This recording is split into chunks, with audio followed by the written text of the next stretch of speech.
don't make no sense. I need help. Y'all gonna help me tonight? I'm telling you, man, this marriage thing is a trip. You know, and then before you get married, you do this thing. This is funny to me. You do a pre-counseling thing before you get married. You go talk to your pastor, or you go talk to somebody before you get married. So he told us, man, my wife, where you at, baby? I don't see you out there somewhere. Now, I'm telling the truth tonight. I don't care. You be mad at me tonight. I'll be on the couch. I don't care. But what we're doing is, you go to the pastor say, when you argue and you can't talk to each other, what you should do is just pass little notes to each other. That way you don't have to talk to each other, and that way you can communicate, you can be okay with it. You know what I'm saying? So you know, when you argue, you're going to revert back to what you know. So just tonight, we arguing again, some crazy stuff. I'm passing notes, we at the table eating, maybe pass the salt, turn off the TV. So I was going to try to get a little rest before I came out to the show, right? So I wrote my wife a little note, please wake me up at 6 o'clock, I got to go to the sound check, you know what I'm saying? So I laid down, went to sleep, I woke up, it was 6:45. I was mad, looking for her. But before I could get mad, I looked on my nightstand, a little note said, wake up, it's 6 p.m.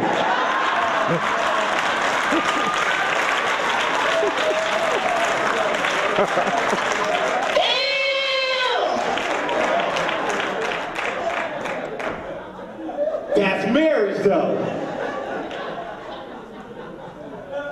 And out of all of that, men, we are still smarter than women. I don't care, book me. I don't care, I'm used to it.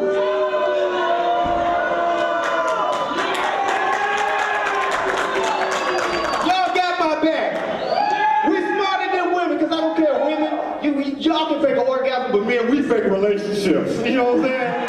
You know what I'm saying? We smart. Mom getting shit on top of it. Ooh, y'all gotta excuse my throat a little parts. I'm sorry, y'all gotta excuse me a little bit. I'm gonna do my best out tonight. I don't care, I'll tell the truth. I went to the doctor, my throat was itching the other day. I went to the doctor, right? I said, Doc, my throat is itching a little bit. You know, I don't know what's wrong with that. I do comedy, I gotta have my throat. It's important to me. He was like, okay, let me run some tests on you real quick. He ran some tests on me real quick. He came back and said, well, Mr. Kane, you have a hydrochloroquine infection. I said, hydrochloroquine infection? What's hydrochloroquine infection? What's hydrochloroquine? He said, that's an active ingredient in monostat 7.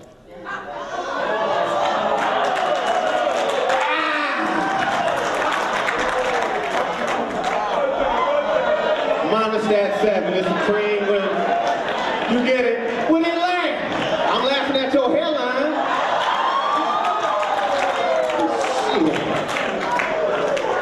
Y'all don't want to get me started up in her. Y'all don't want to get me started up in her. Where my grandmother at? My grandmother out here somewhere. She came. She was supposed to come see the show tonight. Do I see her? Grandma, you here? Did nobody see somebody wheeling in, somebody with an oxygen tank? I'm gonna tell y'all about my grandmama, even if she ain't here. I mean, I gotta get out of here real quick, but I'm gonna tell y'all about my grandmama real quick. I love my grandmother. Actually, you remind me of my grandmother right here. You know, she's beautiful, she's black, and she's old. Uh-oh, I know that's right. Oh, don't cut me now. Look, and she old school with it. She get the old school term to say, I'll cut you, jive sucker.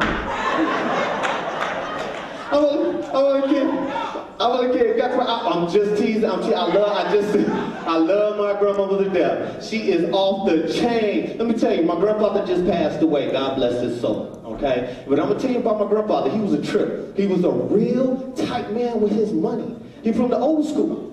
Real tight with his money, and we all knew, clap baby, that's right, tight with that money, you keep that money in the bank. You know what I'm saying? Real tight with his money. And he had cancer, he was about to die.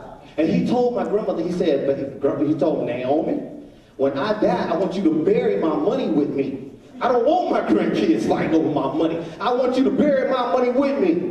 And my grandmother, if you knew my grandmother, you would all know that she loved my grandmother. And she told me, she said, for 50 years I was married to your grandfather, and I have never, not once did something that he asked me to do. You know what I'm saying? She said, everything he asked me to do, I've done. I'm sorry. She said, everything he's asked me to do, I have done for 50 years. And if that's what he wants me to do, that's what I'm going to do. And that's the kind of marriage that I want, exactly the same thing. So my grandfather, he finally passed. You know, and we had the funeral. It was a very sad funeral. And you know how all of the family is. This was a thing in our family that, you know, it was a secret. It's like a family thing. Everybody knows. Now, when the grandma gonna put that money in his coffin, you know. So everybody kind of knows. So we at the funeral. We all sitting on the pews. The reverend doing his segment and everything. It was just about to close the casket. And my grandmother had a black box up under her chair. And he was just about to close. She said, "Wait a minute, baby, wait a minute." She reached up under her chair and grabbed a black box.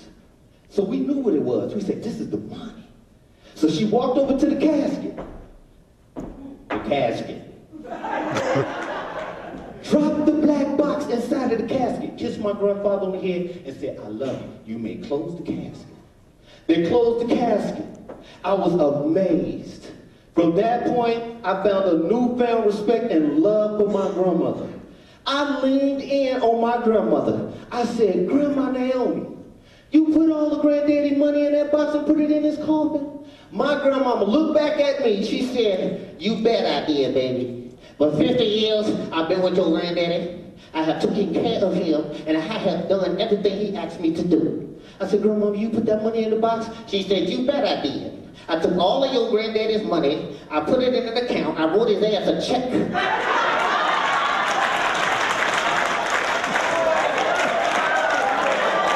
I put it in his coffin, and if his ass can cash that check, he can have his money."